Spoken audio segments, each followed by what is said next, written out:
Iniciamos la transmisión de nuestro programa Visión Global Más Plus, programa número 201, segmento número 5. Hoy no hay torta, tenemos que llegar al programa 50, al 250. Yo no sé, pero yo quiero un YouTube de eso, una placa de esas doradas, pero que no me vayan después a restringir como a Diosdado, por favor, al mazo. Aquí recordamos la etiqueta de la semana Poder Popular Victorioso en Padilla, nuestro número de contacto para que se comunique con nosotros, 412-065-1749. Tema de introducción, levantamiento de sanciones en Visión Global Más Plus, programa 201.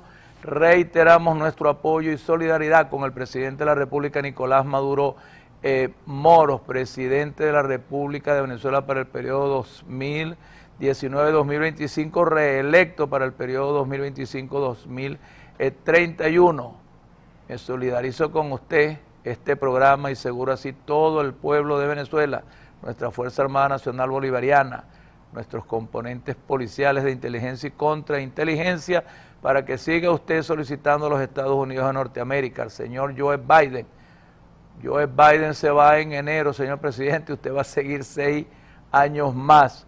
Así que bueno, si en estos próximos 5 meses nosotros no logramos que los Estados Unidos de Norteamérica y el señor Joe Biden elimine las sanciones, elimine las medidas coercitivas unilaterales sobre Venezuela, más de 900, que asfixian la economía venezolana, que nos han causado pérdidas en las actividades económicas, que nos han hurtado, nos han robado y bueno, han secuestrado bienes. Cualquier cantidad de daño le han hecho al Estado venezolano y por ende a la nación venezolana, al pueblo venezolano. Pero yo lo he dicho y lo repito, ustedes tienen el monopolio de la asfixia económica de Venezuela, pero nuestro pueblo sigue resistiendo feliz en revolución bolivariana. Y para que vea usted la felicidad de nuestro pueblo y cómo se gobierna en Venezuela para vencer el bloqueo, aquí tiene esta perlita, señor Joe Biden, a la oposición y a los sesudos economistas. Banco Central de Venezuela, inflación cerró en 0,7% en julio, y la acumulada llegó a 9,7%. Tremenda noticia. Venezuela registró en julio una inflación del 0,7%, con lo que mantiene una tendencia a la baja, mientras que la tasa acumulada de incremento de precios en bienes y servicios llegó a 9,7% en los primeros 7 meses del año, informó el Banco Central de Venezuela. En su página web, el ente emisor explicó que el mayor aumento se registró en el sector de bebidas alcohólicas, cuyos precios subieron 1,7%, seguido los servicios de educación, que se encarecieron en el 1%, justo en el mes en el que Venezuela celebró elecciones presidenciales. El dato oficial dista de la estimación del Observatorio Venezolano de Finanzas, OVF, un ente autónomo integrado por expertos económicos, según el cual la inflación fue del 4% en julio y la acumulada llegó a promediar el 22% a falta de los últimos 5 meses del año 2024. La inflación de junio, según el Banco Central de Venezuela, fue del 1%, la más baja en los últimos 12 años, de acuerdo con los registros históricos del ente emisor, que ahora ubica el indicador de julio como el más bajo durante todo el gobierno de Nicolás Maduro Moros en el poder desde abril del 2013. Bueno, menos de un dígito, profesor, 9,7%.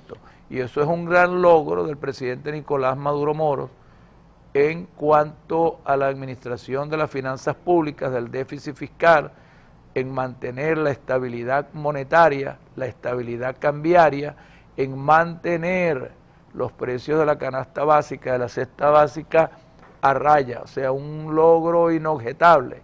Yo decía los sesudos economistas, me refiero a los sesudos economistas que apoyan el neoliberalismo y están en contra de las políticas socialistas que se han aplicado en Venezuela ya casi en los últimos 25 años. Yo no recuerdo aquí, al menos hasta ahora, que nosotros estemos en estos niveles de inflación en cuanto a menos de un dígito en los últimos 7 meses de este año 2024. Así que bueno, señor presidente, sigamos así, sigamos con la estabilidad cambiaria, sigamos también con la estabilidad en cuanto a la inflación, a ver que lleguemos a diciembre con unos números que satisfagan para que usted inicie su nuevo periodo de gobierno seguro, reforzando con nuevas medidas económicas todo lo que tiene que ver con que nuestros ciudadanos, todo nuestro pueblo pueda adquirir bienes y servicios de mejor calidad, más económico, y parte de lo que tiene que ver aquí con esta inflación menor de un dígito en estos primeros 7 meses del 2024, tiene que ver con que se ha utilizado eficientemente el poco ingreso de divisas que estamos recibiendo por las exportaciones, entre otros, aparte del petróleo, otros rubros como las especies acuáticas, el camarón, la cangreja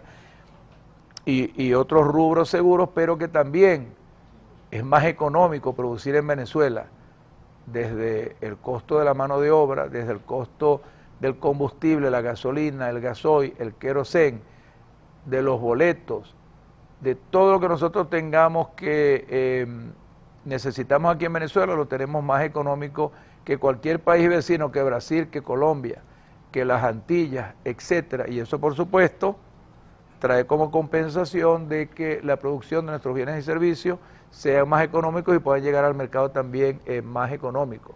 Subsidios por aquí, donaciones por allá, siempre ahí nuestro presidente llevando satisfacción a las necesidades de nuestro pueblo. Para mí es una buena noticia y hay que hacerle seguimiento a esto.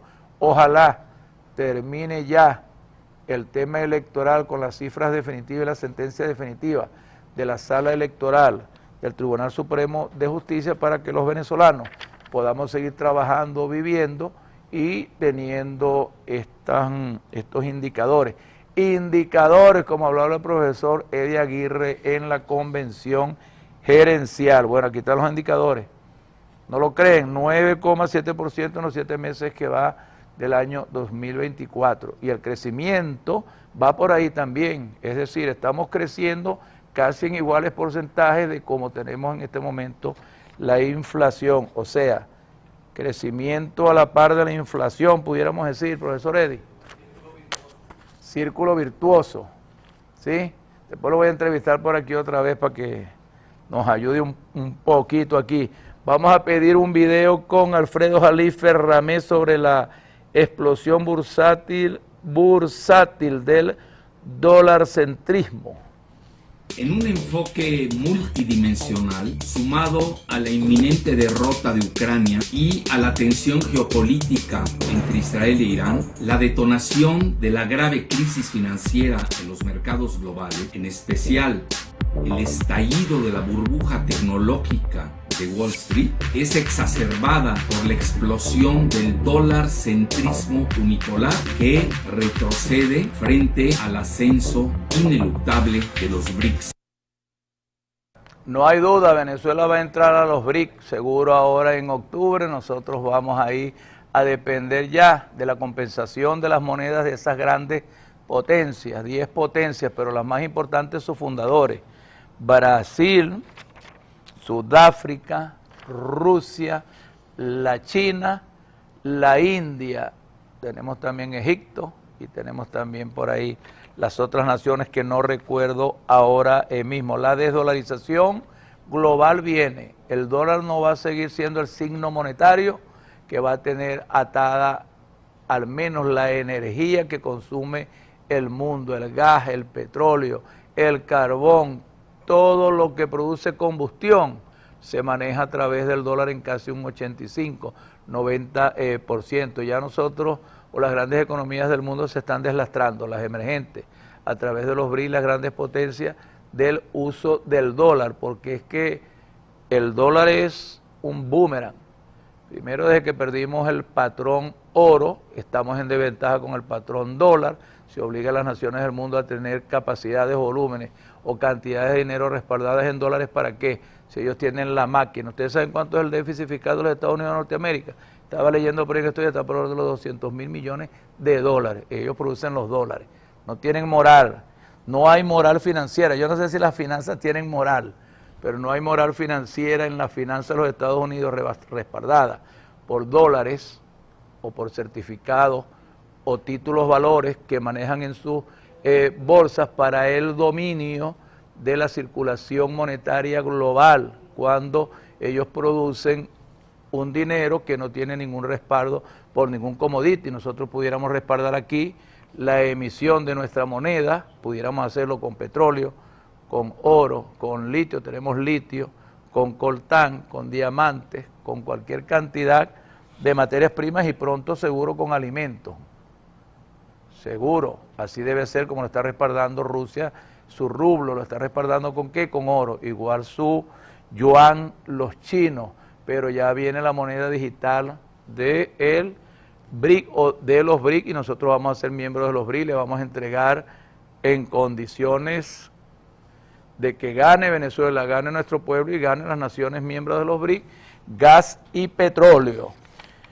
Bueno, vamos a ver aquí ahora ya para finalizar en sección Visión Económica Global. Visión Económica.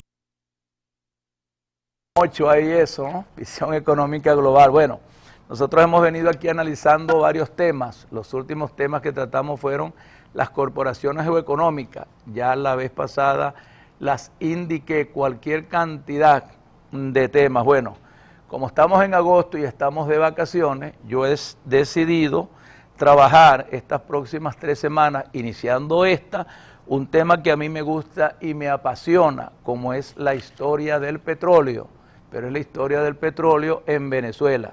He estado ahí viendo documentales, he estado buscando algunas investigaciones para ser preciso en esta primera parte, lo vamos a hacer en 3 partes, primera parte, segunda parte y tercera parte.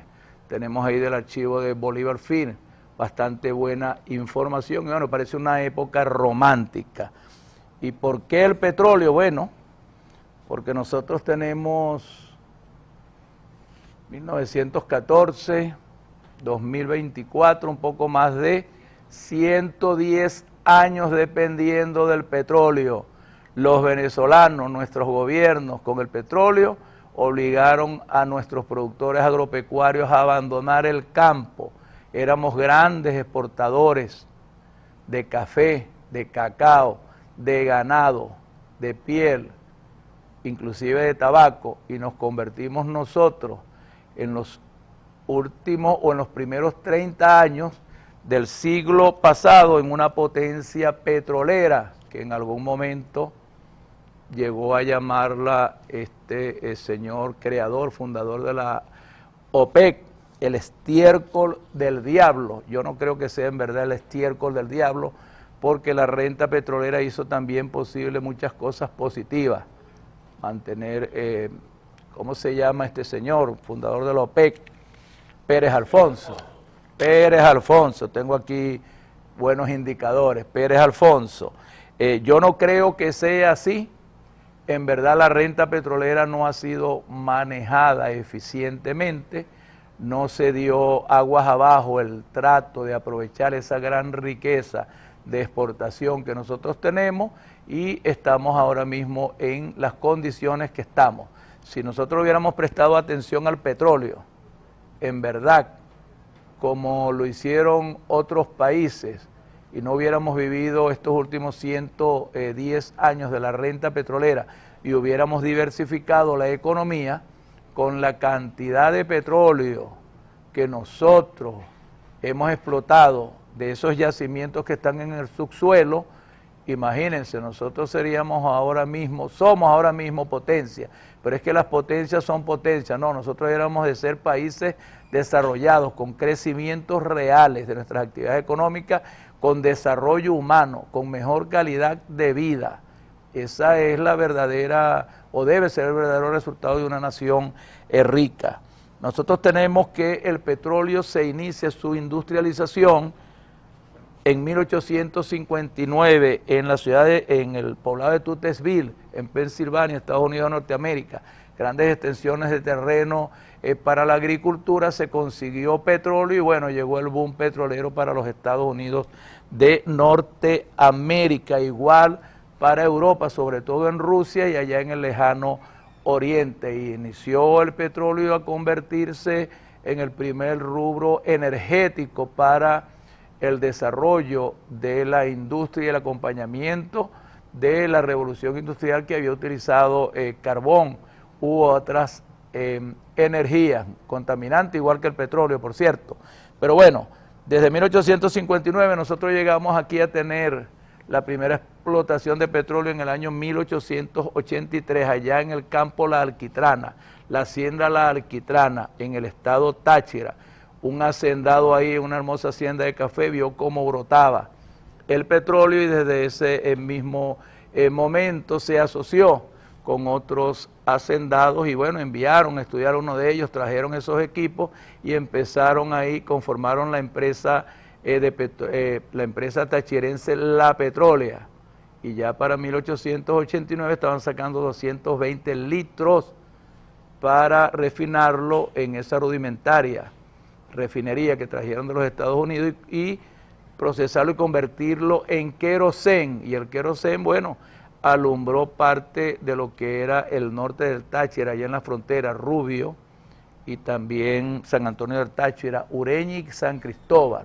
Así que nosotros somos un país petrolero, rudimentario, sí, desde el año 1883, es la primera concesión que da el Estado venezolano, Venezuela que venía siendo independizada, que venía terminando de las guerras de los caudillos, la última, la revolución restauradora que trajo al poder a Cipriano Castro y a Juan Vicente Gómez en 1899 y asume en 1902, ya nosotros producíamos petróleo en una cantidad, pudiéramos decir de manera artesanal, pero que satisfacía el alumbrado de esas regiones de allá del Táchira.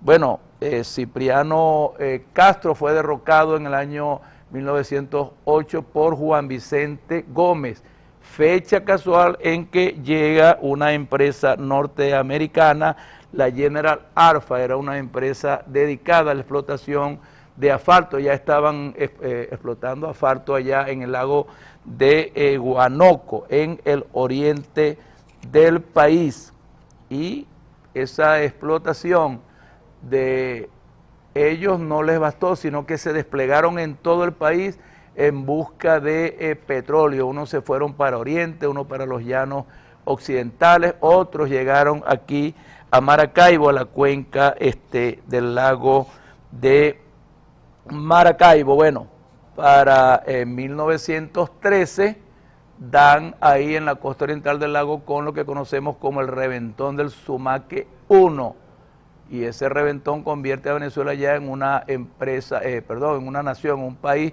productora de petróleo. Más o menos 250 barriles diarios de petróleo fluyeron en ese pozo, en ese mismo año o ese inicio del siglo pasado. Venezuela celebraba el centenario de la firma del Acta de Independencia, 1811-1911, pero nuestra población estaba diezmada por las enfermedades como el paludismo y las mismas guerras caudillescas que vinieron después de la independencia.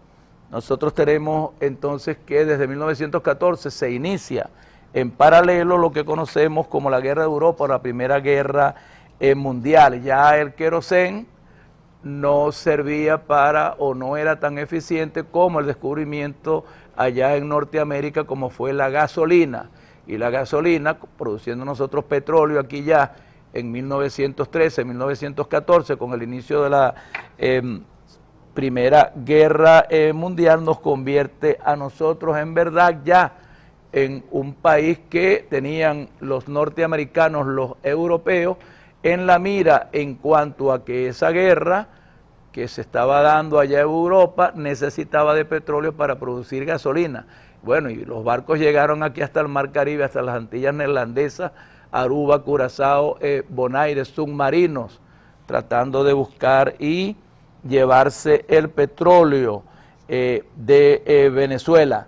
muy distintamente lo que estaba pasando allá en los Estados Unidos de Norteamérica, donde los propietarios de la superficie o de los terrenos, de los territorios que tenían, donde explotaban petróleo, donde explotaban esos yacimientos, la ganancia, la productividad, la producción, la comercialización, todo era de esos dueños de esas tierras, es decir, su legislación así se lo permitía. En el caso de Venezuela inició la explotación petrolera de manera, en verdad, bastante pésima para los venezolanos, y el Estado naciente de Venezuela, más que Juan Vicente Gómez, era un militar golpista, un militar que venía de batallas caudillescas desde el Táchira hasta llegar a Caracas, se fue a Oriente, el liberador del libertador, pues, así lo llamó Cipriano Castro, de la revolución restauradora a la revolución liberadora.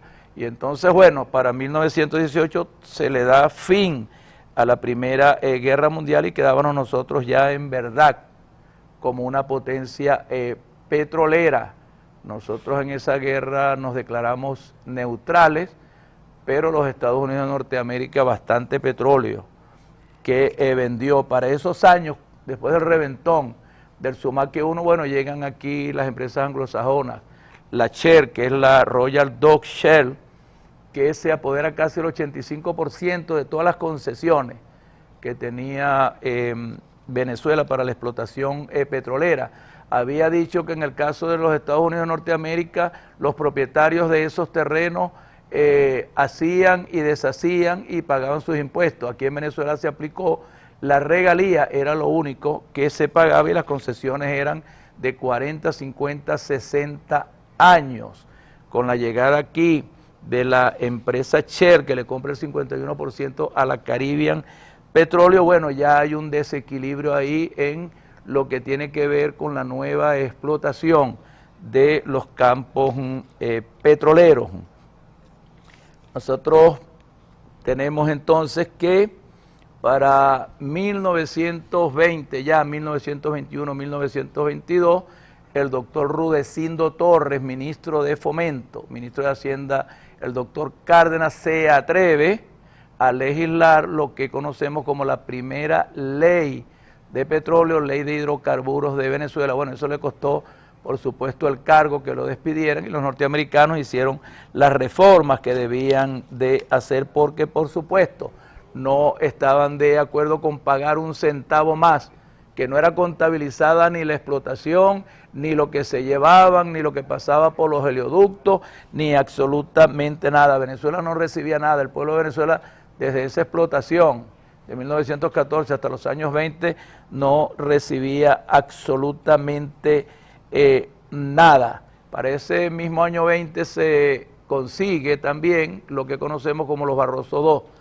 Ahí sí había petróleo, 250.000 barriles salieron del subsuelo por 9 días. Bueno, la gente creyó que al 9º día se paró ese chorro de petróleo, y la gente, por supuesto, creyendo en la fe de San Benito, dijeron que San Benito había parado el reventón del Barroso, conocido como los Barroso II, y hasta los mismos norteamericanos le hicieron pues sus festividades y su fiesta, pero fue el desbarrancamiento del pozo. Lo cierto es que consideramos ahí el occidente del país, sobre todo la cuenca del lago Maracaibo, para ese momento nos convertimos en el tercer mayor productor de petróleo del mundo. Bueno, Naguará, tal cual. Tenemos ahí que después se inicia lo que es la perforación aguas adentro del lago de Maracaibo. O sea, Cherkee, norteamericano, y dijo, ¿por qué? Bueno, se ve petróleo en tierra, como el reventón del Sumaque 1. Y también los Barrosos, ¿por qué no buscar petróleo ahí en el lago de Maracaibo? Y colocó la primera torre, la primera cabria ahí a 3 metros, y después, bueno, el lago de Maracaibo se convirtió en un pasaje vertical en cuanto a la cantidad de cabrias o torres petroleras, algunas que dieron resultado y otras que no dieron resultado. Sucesos vienen en Venezuela para 1928, lo que todos conocemos como la generación del 28. Los estudiantes se alzan en la ciudad de Caracas, son detenidos Ahí tenemos que nombrar a Rómulo Betancourt, Jovito Villalba, Raúl Leoni, Machado y otros personajes más. Jovito Villalba, ya lo nombré. Y se inicia ahí un proceso en medio de la cruenta dictadura de Juan Vicente Gómez, pero a la vez en 1929 viene el desplome del capitalismo con el desplome de las bolsas allá en los Estados Unidos de Norteamérica, que trae como consecuencia en 1934 la devaluación del dólar norteamericano. Y bueno, nosotros los venezolanos, que ya estábamos ubicados como el segundo país productor de petróleo del mundo, claro que eso, la recesión económica de 1929 nos afecta por supuesto la producción y la exportación de los rubros agrícolas, pero ahí estaba marcando la pauta el petróleo y nosotros pudimos bandear ahí en 1934, aunque hubo una devaluación de menores ingresos que recibimos o recibió el Fisco Nacional. Ya otra vez en 1928, 1929, vuelve Rudecindo Torres a la industria petrolera y crea el Servicio Técnico de Fiscalización. Es decir, se fueron a los campos petroleros en verdad a ver cuánto producían las empresas petroleras anglosajonas norteamericanas que habían recibido esas concesiones a través de venezolanos, amigos del régimen de Juan Vicente Gómez, a través de la CBP, la Corporación Venezolana del Petróleo, que se encargó de dar esas concesiones a amigos del general dictador Juan Vicente Gómez, y ellos por supuesto las negociaron con las transnacionales.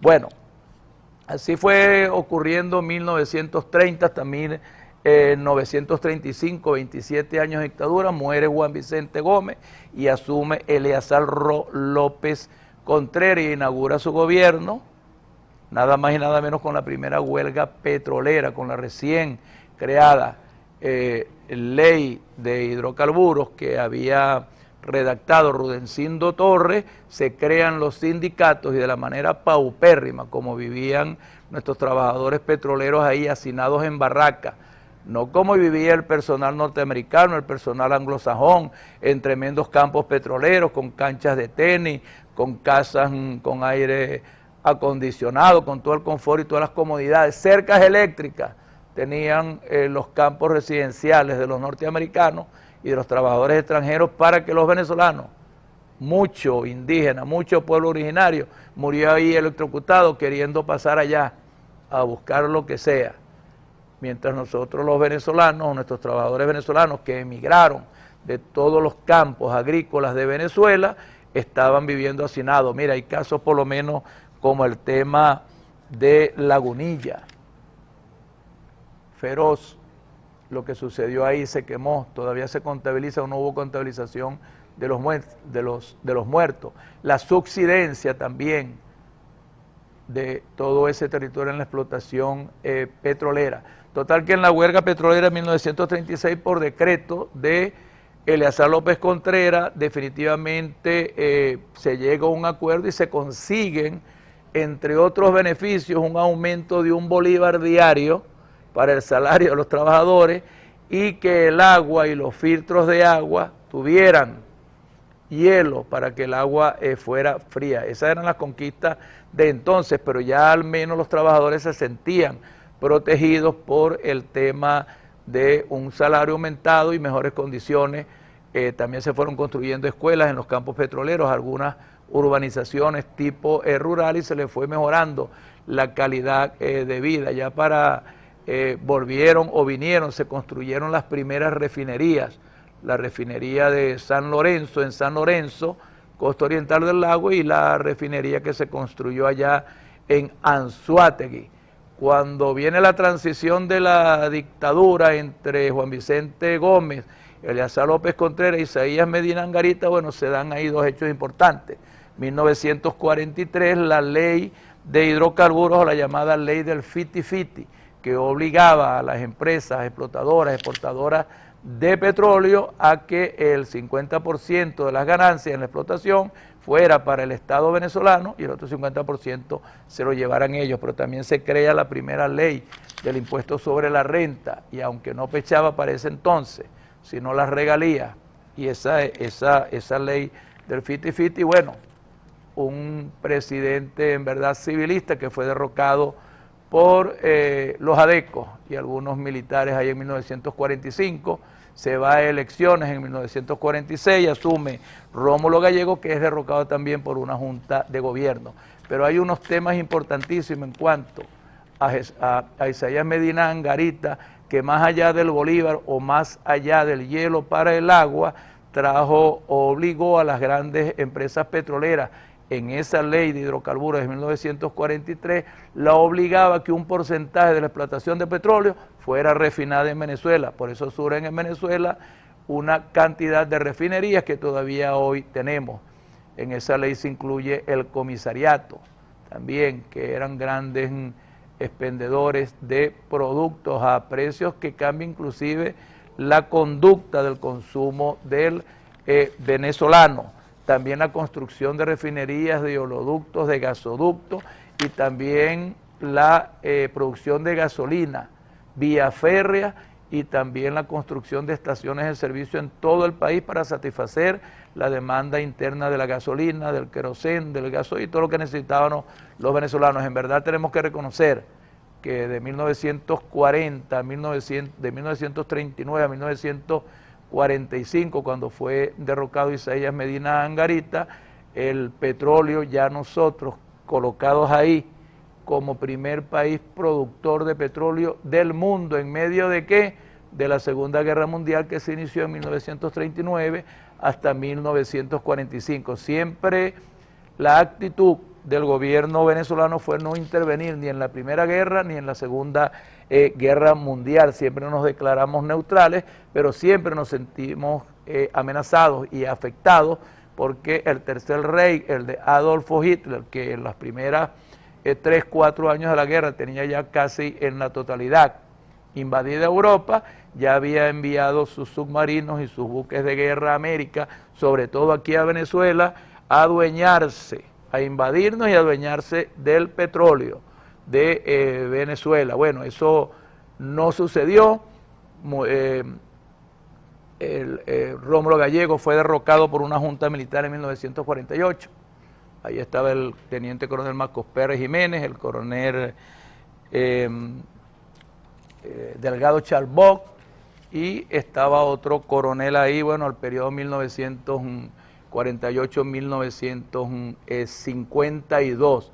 Este recorrido mío de esta parte, que es la primera parte de la historia del petróleo en Venezuela, llega hasta aquí, es de 1883, me atrasé a 1859 con la explotación petrolera allá en Tuttesville, Pensilvania, United States of America, y nos venimos aquí a Venezuela hasta 1943 con la ley de hidrocarburos, la ley de impuestos y todo aquello que logró Isaías Medina Angarita, quien le debemos los venezolanos el inicio de la verdadera democracia y la verdadera defensa de nuestro petróleo. Bueno, después de esta fecha no me voy a adelantar, pero sí quiero hacer algunos comentarios porque los que más sufrimos y los que más han sufrido la explotación petrolera de una manera descontrolada, donde los primeros 30 años de 1900 a 1930 nos colocamos nosotros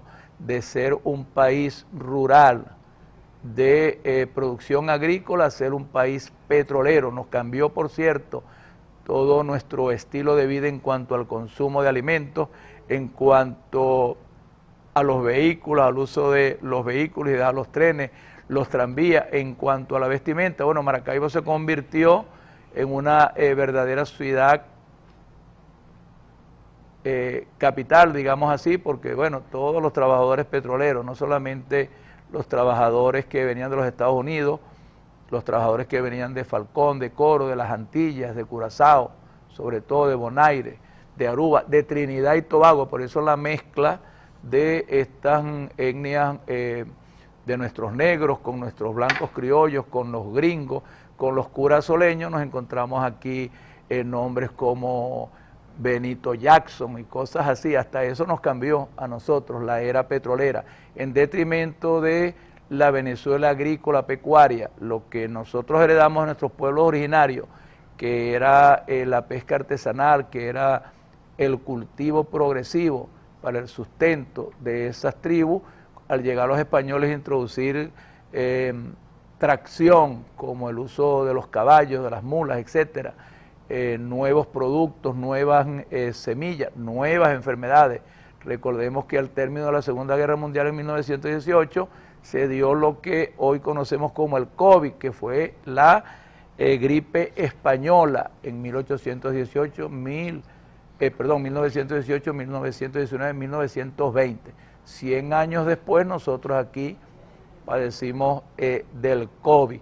Bueno, lo cierto es que esta primera parte de lo que es la historia del petróleo en Venezuela llega a su fin aquí en 1943. La próxima semana vamos a traer la segunda parte hasta la nacionalización de la industria petrolera y vamos a terminar con la industria petrolera en revolución bolivariana, diezmados, nuestras finanzas, bloqueados, sancionados. Nosotros aún vamos a seguir dependiendo de la renta petrolera. Hay que recordar allá a Rómulo Betancourt en su artículo allá en 1929, 1930, Petróleo y Finanzas. Hay que volverlo a leer a Betancourt ahí. Era el Betancourt que todavía estaba entre la izquierda y la derecha. Pero también recordar el artículo de Arturo Uslar Pietri, Sembrar el petróleo. Y la siembra del petróleo no es sino la diversificación que la renta petrolera debió llevar agua abajo a los campos venezolanos para la producción primaria y la producción industrial. Dos hechos, dos palabras de dos célebres de la época, Arturo Uslar Pietri, uno más intelectual y con más moral y ética que el otro, pero como quiera que sea, en esa época fueron dos expresiones válidas que si nosotros los venezolanos de esa época las hubiesen considerado, quizás la historia petrolera de Venezuela y de los venezolanos fuera otra y no estuviéramos contando que acabamos con la agricultura nacional, que nos convertimos en el primer país productor exportador de petróleo, en el segundo país productor exportador de petróleo, en el tercer país productor exportador de petróleo. Hoy no estamos entre los primeros 15, pero somos la potencia petrolera del mundo. Por eso es necesario traer a las nuevas generaciones este programa con estas tres partes de la historia del petróleo para que sepan ustedes de dónde venimos, qué significó la renta petrolera desde la petrólea en 1883 a 1943, qué significaron las concesiones ilimitadas, qué significó la Corporación Venezolana del Petróleo. El amiguismo de Juan Vicente Gómez, vivía en Maracay, mientras en el oriente y el occidente del país se explotaba a diestra y siniestra petróleo y se lo llevaban como materia prima en buque por el lago de Maracaibo. ¿Cuánto petróleo salió por ahí, por lo que hoy conocemos con ese hermoso municipio de Almirante Padilla? ¿Cuánto salió de allá de Paraguaná? ¿Cuánto salió de Oriente? ¿Cuánto salió de allá de Guayana por el río Orinoco? No sabemos cuánto, pero fue mucho. No hay calle en los Estados Unidos de Norteamérica, ni en Europa, que no tenga asfalto y petróleo venezolano. Esa es la verdad. Nosotros decidimos ser libres, nosotros decidimos ser soberanos. Nuestro pueblo está seguro que con la autodeterminación de la revolución bolivariana nosotros vamos a rescatar la producción petrolera, vamos a rescatar la renta petrolera y la vamos a enriquecer en la diversificación para seguir produciendo y creando venezolanos y para que nosotros sigamos teniendo educación gratis, viviendas a precios accesibles, salud gratis, recreación, deporte y cualquier cantidad de beneficios que necesitamos los venezolanos en los próximos años por venir. Todavía con petróleo, vendrán nuevas alternativas de energía seguro. Tenemos el petróleo y el gas para entrar a los BRIC por la puerta grande. Así que bueno, esto va a impactar, por supuesto, lo dije la semana pasada, a los Estados Unidos de Norteamérica, a la Unión Europea, pero como digo, nosotros somos una patria libre e independiente y soberana y hacemos negocio con aquellos que quieran hacer negocios con nosotros. Nos vemos la próxima semana en la segunda parte de la historia del petróleo en Venezuela, para que sigamos aquí nosotros en el debate, en la opinión, y que esta primera parte haya servido para recordarle a muchos lo que habían olvidado, para los que no lo conocían lo conozcan, y para el que quiera seguir preguntando, aquí estoy a la orden para seguirle diciendo, porque me metí un caletre. No, mentira. Investigamos, estudiamos para hacer este programa dinámico, desestresarnos en vacaciones. Tema importante, la historia del petróleo en Venezuela. No se pierda la segunda parte, mañana por Radio Nacional de Venezuela a la 1 de la tarde, y repetimos el jueves a la 1 y transmitimos el jueves de 7 a 10 este programa, para que vean estos 5 segmentos. Estamos terminando antes de las 3 horas del programa, porque iniciamos la transmisión a las 7:20. Bueno, agradecido también, antes de terminar, con el canal 11 del Zulia, su director, camarógrafo, todo el personal que nos acompañó viernes y sábado allá en nuestra convención. En verdad se portaron como una verdadera empresa de televisión regional, y pudieron difundir el día viernes 9 horas y el día sábado 8 horas, el día viernes 9 horas y el día sábado 8 horas de transmisión continua del canal 11 del Zulia y las redes sociales. Así que agradecimiento al director de aquí del canal 11 del Zulia y al padre también, muy agradecido con las redes sociales, con todo el equipo de Visión Global Más Plus y todo el equipo del CIVEC y todos también los delegados y delegadas. Ese rematico, porque nosotros salimos de ahí engrandecidos, enérgicos en espiritualidad y victoriosos en aprendizaje y en conocimiento. Bueno, ahora sí vamos a despedirnos, pero saludando aquí a Josué Reyes, Oslier Torres, David Gudiño, Ezequiel Pérez, Germán Ojeda, Brandon Artigas, Lorena García, Regimal Franco, Ricardo Torres, Gabriel Martínez, Marlon Roja, Alexis Serrano, Fernando Vázquez, Elena Villalobos, Nuri Morán. Saludos todos. Elinson Padrón, saludos alcalde, en sintonía del mejor programa. Edgar Martínez, saludos alcalde, excelente programa y convención gerencial fortaleciendo la espiritualidad. Suyín Rodríguez, saludos. Suyín está por aquí, pero también me mandó saludos cordiales a ella y a Loreana Almarza, que también está por aquí. Dios lo bendiga, excelente programa, gracias. Kelly Joreva, bueno, María Marquina, saludos alcalde, el mejor programa, Visión Global Plus. Adrián Olivares, bueno, ese es mi compadre Adrián, saludos hermano. Carlos Mateo, saludos. Andreina Paulillo, saludos. Andrea, Octavio Rodríguez, Fabián Santana. Ajá, aquí tenemos ahora Marco Polo, saludos. Antonio Ramos, saludos. Jesús Montoya, saludos. Ángelo Vázquez, Gabriel Martínez, Antonio Pérez, Joaquín Castillo, Jean Paul, José Espinosa, Luis Silva, Nioralín Molero. Saludos alcalde, agradecida con Dios por la experiencia vivida el fin de semana, donde nos formamos para fortalecer su plan de gobierno, que sigue siendo victorioso. No es mi plan de gobierno, Nioralín, es el plan de gobierno de todo el equipo de gobierno y de todo el pueblo de Padilla. Carlos Villalobos, saludos hermano. Pedro Aguilar, saludos. Conectados al mejor programa de análisis de Venezuela. Alex Angulo, Gladys Rincón, Rosaida Chacín. Saludos alcalde, excelente programa. Dios los siga bendiciendo de vida y salud, gracias. Leandro Lucero, Jorge Villegas, Elías Molleja, Erika Ortega, Cristian Pérez, Verónica Pirela. Bueno, y aquí siguen los saludos. Vamos a seguir pues. María Sánchez, Rafael López, Jeremy Silva, Víctor Zavala, Felipe Suárez, Víctor Rodríguez, Franco Romero, Marcelo Silva, Diego Cuba, Ana Sandoval, Alfredo Chávez, Miguel Rubio, Ismael Ortega. Dios mío, qué bueno tener, qué feliz me siento yo con toda esta gente que me escribe. Oliver García, Carlos Aguilar, Lucas Laguna, Silvana López, Jorge Machado, Alberto Pérez, Juan Martínez, Joel Barrio, María Ángel Camargo, Moisés Lucas, Adrián Pérez, Nicolás Jiménez, Daniel Pérez y Samuel Perdomo. Bueno, excelente, gracias a todos en verdad, porque tienen el detalle de escribirme para saludar. Sus comentarios aquí son bienvenidos, que Dios los bendiga y nos vemos el próximo lunes en el programa Visión Global Más Plus, programa número 202 por el canal 11 del Zulia y Radio Nacional de Venezuela, y la nota de versión final. Saludos a todos, que Dios los bendiga. La dictadura de los algoritmos funciona de una forma maquiavélica. Quien diseña el algoritmo responde a una racionalidad.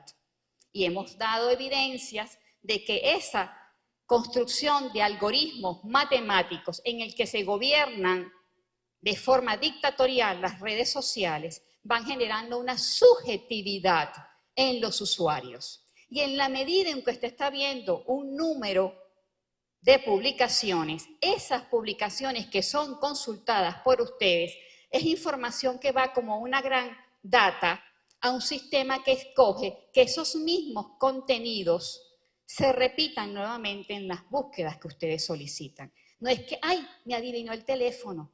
No, es el algoritmo. Eso se llama capitalismo tecnológico de la vigilancia. Entonces, lo que usted consume digitalmente se convierte en una big data que se comercializa y que permite establecer tendencias de mercadeo, hábitos, valores, subjetividad, emotividad. Y tenemos a una gran cantidad de niños y jóvenes secuestrados por estos algoritmos diabólicos. Visión Global Más Plus fue presentado por Alcaldía Bolivariana del Municipio Almirante Padilla, Consejo Municipal Bolivariano de Almirante Padilla, IMA Mujer, Instituto Autónomo Municipal para la Mujer e Igualdad de Género, SEDEBAPPA, Servicio Desconcentrado Bolivariano de Administración Tributaria de Almirante Padilla, Funda Coris, Fundación Corazón Isleño, Funda Futuro, Fundación Trabajo, Bienestar y Futuro.